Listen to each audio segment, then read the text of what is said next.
And g'day, welcome everyone. It is another Wednesday night. We are getting really close to this exam. My name is Kane Treble and welcome. We have 3 practice KFP cases for your exam preparation tonight, and apparently some mock-ups with the audio as we're coming into the introduction. What can I say? Our ability as GPs to adapt to any adversity is unparalleled. Hopefully you've all had I won't say great, but maybe decent week, and are well on your way to exam preparation, because, of course, we are 3 days, including today, till the 2025.1 KFP exam. It is this weekend. We have 3 sleeps. And so I hope you are looking after yourself, you're getting some final study in, and of course tonight we have some cases prepared to run through and hopefully pick up any tips or traps that you might fall into tonight, so that on the day you can smash the exam yourselves. Of course, each time we start one of these sessions we like to go through some teaching points, and I thought it probably pertinent, probably timely, to run through some things that I wish I had been told just before the exam. Now, the first thing is, your efforts matter. Every moment you have spent preparing for these exams reflects your dedication to your craft as a doctor, and that no matter what happens from here, nothing can take that away from you. You are working harder and harder every single day to do the best by the patients under your care, and that this whole journey is a testament to that resilience and commitment to your patients and your craft. You should be proud of that. You know, what we do is so far removed from reality for most people in the world. And if you take your accomplishments thus far at face value, take your preparation for this exam, you know, getting through the exam is worth celebrating. You know, you're already exceptional. Take a moment to think of all the things that have brought you up to this moment here, all the adversities you've potentially overcome in not just your medical degree, your internship and training after, just career in general. This is a big accomplishment, and that the results do not define your worth or your skill as a doctor. So after the exam, I want you to take some time and remember, at the end of the day, this is a job. Your friends, your family, your emotional well-being and enjoyment of life are equally as important. And I really hope that you have the ability to spend some time with those people you care about, who maybe have supported you through this whole journey, through this whole process, and give yourself a little bit of a break to collect yourself, get some enjoyment out of life again, because I appreciate this is an arduous journey, and to give yourself that chance to reset, relax, and wait, essentially. In this waiting period, think about what brings you joy, what brings you fulfillment outside of work, and spend time doing that. Your journey as a doctor is lifelong. You are always going to be learning new things, growing as a clinician. One of the things I love about this career is the fact that we don't stop. Every year, new treatments, new medications, new information is being released, new tools. And so this is just one milestone along that massive journey, and enjoy every step as much as you can. Of course, what passing means, it's a big step forward. It's progression in your career, and for a lot of people, it's a big weight off your shoulders. But it's not the final destination, and I want to encourage you to continue learning, to continue practicing and evolving as a clinician. So it doesn't mean you've reached perfection. Always strive to learn, grow, and importantly teach. A lot of people forget the term doctor means learned person. Part of our job is to teach our patients, teach our peers, teach medical students that are going to come in after us and become that next generation of clinician. So success is really about an ongoing improvement process and humility in practice. None of us are perfect. What failing doesn't mean, if you do fail, if you do not pass this exam, doesn't define your abilities or your value as a doctor. The KFP sucks. There, I said it. It is uniquely challenging. The formatting alone, the high pressure, the tight time constraints make this an intentionally difficult exam. Use any kind of setback as a learning opportunity. Reflect on what went well, what didn't go well, and build on that for your next attempt, which will be successful. So remember, you are part of a profession that values growth, compassion, and perseverance. And sometimes that's hard to remember, particularly when sometimes we've gone from success to success. To have setbacks can be really challenging. But you're going to get through this. This exam will end. You will succeed eventually. Trust in your journey, celebrate your efforts, never stop striving to be your best. You got this. And so, we have some practice cases here for your viewing pleasure tonight. Let's get 2 minutes on the clock and your time starts now.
All right, time is up. Let's get to some answers then.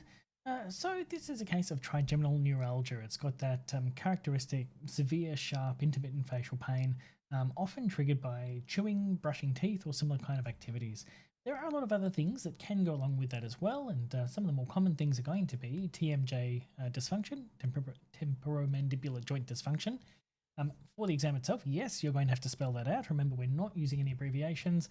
And look, as long as you're vaguely getting a combination of letters in order that can vaguely spell that out, I know I would not be able to spell that out in the middle of an exam, but give it your best shot and they will take that into consideration. They're not sticklers for spelling, but they will lose you marks if you put in a abbreviation.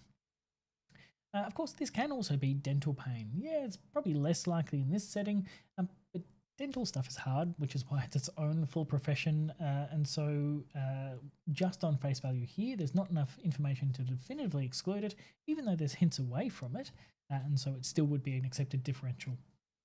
This could be maxillary sinusitis or sinusitis. Again, we get you some marks, and the ones we wouldn't want you to miss here would be things like a giant cell arteritis or temporal arteritis.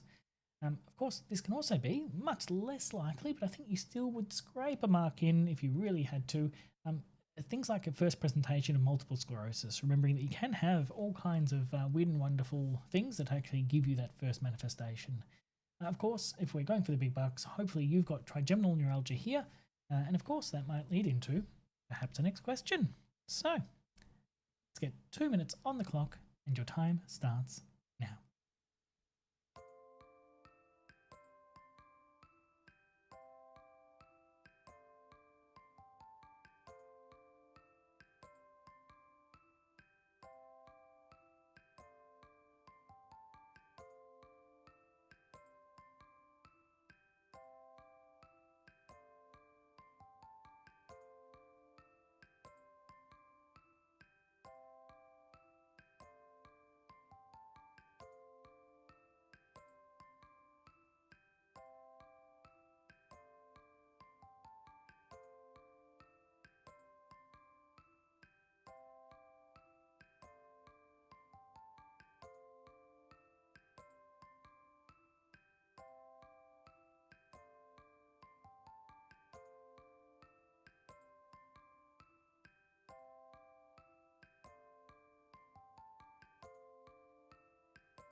Alright, time is up and let's have a look at some answers here.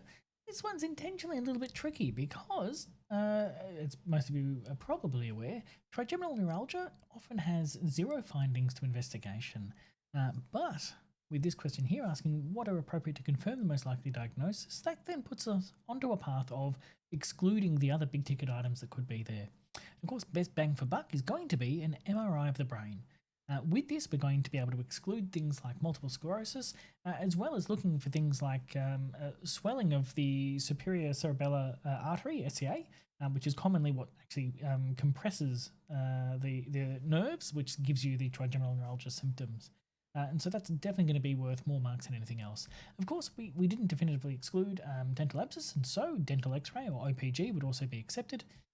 Or serum erythrocyte sedimentation rate, or CRP, either one of those, not both, would get you an extra mark there because we're excluding conditions such as giant cell arteritis. Of course, if this is something that you're not feeling as comfortable with, these answers came from Facial Pain, a diagnostic challenge from AFP. Definitely worth a read if this is something that you perhaps didn't feel as comfortable about. Has an awesome overview of each of these conditions. Okay. So, of course, we've got one last question on this case. Let's get 2 minutes on the clock and your time starts now.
All right, time is up and let's have a look at some answers here.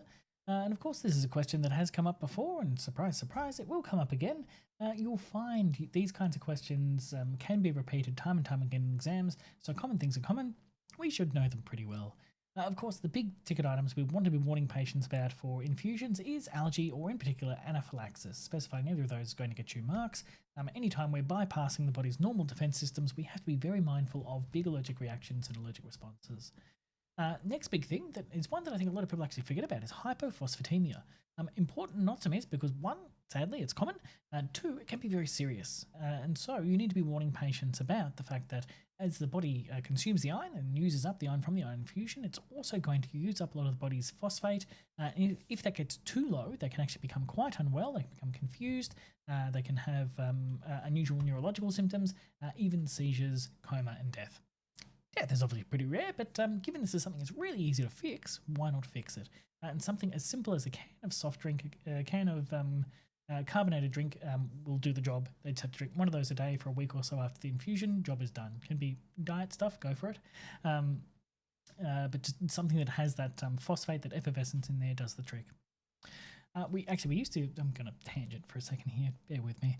We used to recommend things like fruit tingles, the little kind of lifesaver things that would effervesce in your mouth, but they changed the formula on it, and so that doesn't work anymore. They don't actually have the phosphate there. So sad. Anyway, of course, myalgias or joint or muscle pains also incredibly common, and so important to warn the patient about. Not dangerous, not harmful, just uncomfortable, and so because of that, need to warn. Staining of the skin due to extravasation is something that doesn't happen very often, but is something that can happen and can be permanent. It can be incredibly difficult to remove, to treat, and so is something you would definitely want to warn a patient about. Particularly, a relatively young woman who may be quite concerned about cosmetic appearance. Now, I've put in here as well as a good example here, staining of the skin due to extravasations, 2 marks, skin staining, 1 mark. You really need to have that specificity in your answers, showing that not only you know what the complication is, but why, what has to happen for that to occur. You've also got your generic headache, dizziness, nausea, things that you can kind of throw into any of these kinds of questions, to be honest. You can have transient changes in blood pressure, it can be high or low immediately after the infusion. You can have flushing after the infusion. I'd kind of lump those together. Again, your generic stuff, things like infection at the cannulation site. In this case, I wouldn't count things like bleeding at cannulation site because, let's be honest, there's not going to be a significant bleed from the cannula site unless something has gone horribly, horribly wrong. And I don't think that's a particular thing that would be specific to this kind of thing, and this question is asking about specific risks. All right, we are almost towards the end of our, we are at the end, sorry, of our first case. We have, though, 2 more cases prepared for you tonight. Let's crack on with the practice. You guys are doing fantastic. Let's get 2 minutes on the clock, and your time starts now.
All right, time is up, and let's have a look at some answers here.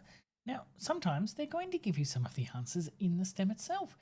Be wary that you don't get caught out by questions that ask about additional red flag symptoms. So always, always, always read the question being asked.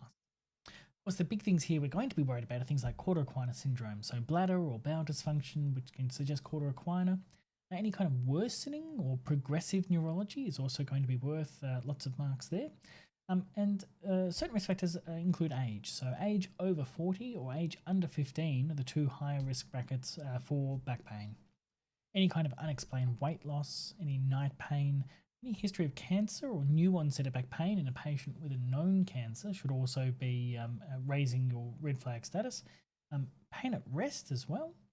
Any history of trauma, obviously not stated in this question, but also fevers over 38 degrees or systemic features of infection that could be there. Tied into that as well, skipping ahead a little bit, is any past or current history of intravenous drug use. You're going to be at much higher risk for things like spinal abscess in that population. And alongside, and kind of tied into that as well, is known immunosuppression can also increase the risk of infections there. All right, let's move on then to question 2. Let's go and get 2 minutes on the clock, and your time starts now.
All right, time is up, and let's have a look at some answers here. Now, this is a relatively common presentation, and so this really should be bread and butter for us. Of course, if it's something you want to read up a bit more, non-radicular low back pain, assessment and evidence-based treatment, again from RACGP, a fantastic read. You might have other things on your mind at the moment, fair enough. Of course, number 1 is to provide reassurance about the benign nature of mechanical low back pain in the absence of red flag symptoms. Sometimes just letting the patient know that there's nothing serious going on. Yes, it can be very uncomfortable, it can be very painful. Back pain sucks, there's no other way about it. But there's nothing sinister, and that it should be something that can be fixed conservatively. One of the most important things is to get this patient moving, so encouraging physical activity as tolerated, and tied into that would be avoidance of prolonged bed rest. It's the patients that just sit down in bed and don't move, don't actually mobilize, are the ones where everything seizes up, the pain goes through the roof, and you spend 3 times as long trying to get that patient moving again. For this, you could consider a standard referral to a physiotherapy for guided exercise therapy, or for ergonomic advice, one or the other. Things like Tai Chi, yoga, or Pilates, again, ties into that. It's about the gentle, sustained movements. And really, really important, I cannot highlight this enough, early return to work, preferably modified duties to reduce the strain. So part of that would be looking at how they're actually moving and how you can avoid further injuries from occurring. They would need to be on lighter duties until their symptoms improve to the point where they can return full work again. Now, acupuncture is still listed as one of the recommended therapies there, along with prescribing some simple analgesics as needed. I think it would depend on the practitioner regarding acupuncture. I'm still not fully convinced of the evidence, but a lot of people swear by it. It is something that is relatively benign until you've seen a couple of nasty cellulitis or abscesses formed from it. Trust your own judgment is what I'll say.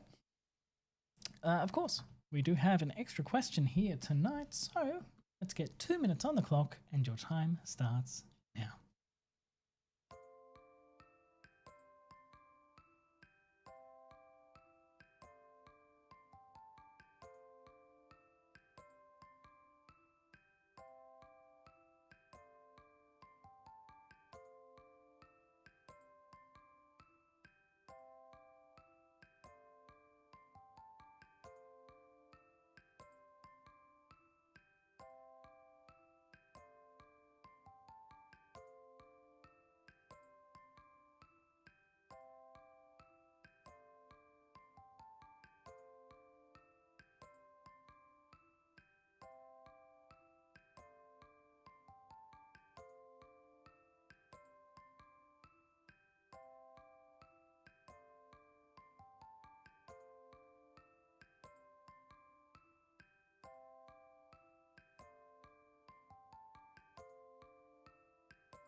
right, time is up. Let's have a look at some answers here. Even if you are not a prescriber, you need to have a working knowledge of how this stuff works. And of course, the number one thing I would be letting this patient know, there's currently very limited evidence for the efficacy of cannabidiol in managing chronic non-cancer pain.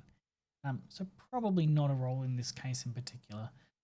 Also, therapeutic dosing often requires high doses, which can be incredibly expensive. Therapy is not government subsidized, tied into that as well. It interacts with a lot of other common medications, so that would also have to be taken into consideration. And common side effects can include things like fatigue, diarrhea, and appetite changes. So they can actually be harmed by trying these things, especially when the role here is limited in its evidence of efficacy. Coming in from the chat here, we have expensive, definitely. Restrictions to driving, surprisingly, if we're just talking about CBD, no. It's only the THC component that actually causes restrictions to driving. If going through an actual prescribed formulation, it can be certified that it is pure CBD, no THC, in which case the patient can actually drive. If they're going to a dodgy shop down the back end of town and getting it, that's when they're probably going to run into some trouble, and so you would warn them away from things like that. But it's the THC that actually has restrictions to driving, not CBD. Number needed to treat higher than number needed to harm. Perfect, and that's actually a really nice, succinct way of kind of combining two of those points there. Not recommended by the College of General Practitioners for pain. Fantastic, fantastic. Smashed it out of the park. And this is something that, again, we probably saw a big flurry of patients requesting this a couple of years back when it first all became legalized. I think enough people have kind of tried it out now, realised it's hellishly expensive, places a lot of restrictions on them, and isn't actually that effective at the end of the day. So I think time has kind of proven this one out. All right, we do have a third case prepared tonight. So if you are happy, we will get 2 minutes on the clock and your time starts now.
All right, time is up, and let's have a look here. Whoa, let's go back a bit. Here we are. So first thing first, this poor girl, that really sucks. This is most likely going to be anovulatory cycles due to the immaturity of the hypothalamic pituitary ovarian axis. This is a girl who is still close enough to menarche that she hasn't actually got this axis in swing, and so she's probably having these irregular periods, heavy periods due to this. Of course, she is still of reproductive age, and so we have to also consider miscarriage, ectopic pregnancy, or gestational trophoblastic disease. If you're putting any of those kinds of things in there, you're going to also get some good marks. Even though there is normal coagulation profile, we can't actually exclude coagulopathy without further studies, and so that would still be a accepted response. And while it would be pretty atypical, particularly for this age group, we can't definitively exclude polycystic ovarian disorder or gynecological infection and or trauma, which would obviously be raising other questions in a patient in this demographic. Coming in here, we have normal menorrhagia of puberty. Yep, fantastic. I think that would be conveying the same thing as I've got as the first response there in a much more succinct way, and I think you'd be getting full marks for that one there. Excellent. Now, again, this is something that you may or may not feel as confident as you want to be in, and so the Royal Children's Hospital actually has a really, really awesome write-up on how to manage these kinds of patients, what investigations are warranted, and of course, what investigations are not warranted. We've got another question coming up, so let's get 2 minutes on the clock, and your time starts now.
All right, time is up, and let's have a look at the answers. So, again, this really sucks for this girl. There's lots of things we can do to improve this situation, and one of the first things I'd be noting here, one of my kind of priorities, is the fact that we've got someone who's mildly tachycardic, and look at those iron stores. She needs iron. In this case, you would consider oral. I think you'd also be pretty justified in saying, look, we're quite symptomatic here. A iron infusion could also be justified. Excuse my dogs in the background. You can hear them barking? There they are. That's my dog Pepper. Greyhound. Love them. They told us that greyhounds don't bark. They lied. Okay, so iron infusion I think would be suitable. And again, we're specifying here to address iron deficiency anemia. In this setting, we're saying why we're giving things as well. Of course, we also need to address the flow itself. So consider tranexamic acid during menses to decrease menstrual flow. And tied into that as well, consider oral contraceptive pill or oral progesterone to regulate menstrual cycles. You could also discuss the expectations of regularization over time, so that reassurance that at this stage in time we would expect the cycle to end up self-regulating, but that is something that may take months to years, and so I'd be doing all these other things alongside that.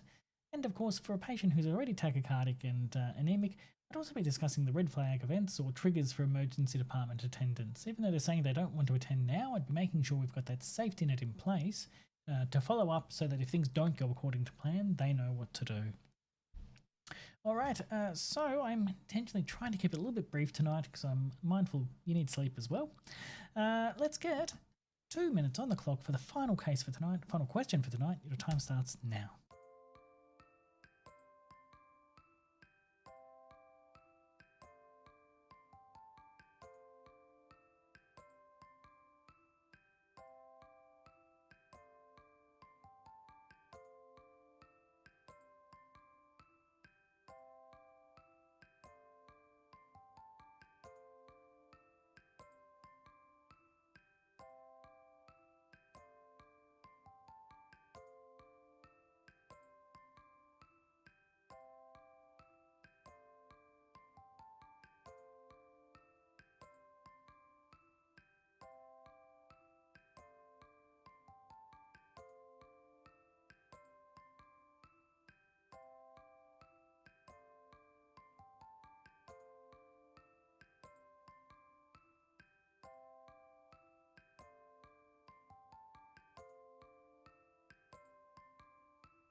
Timer's up, and let's have a look at some answers. And while some people may find this a bit of a challenging question, I've intentionally checked through everything to make sure that this is going to be applicable to every Australian state and territory. I took a little bit of research.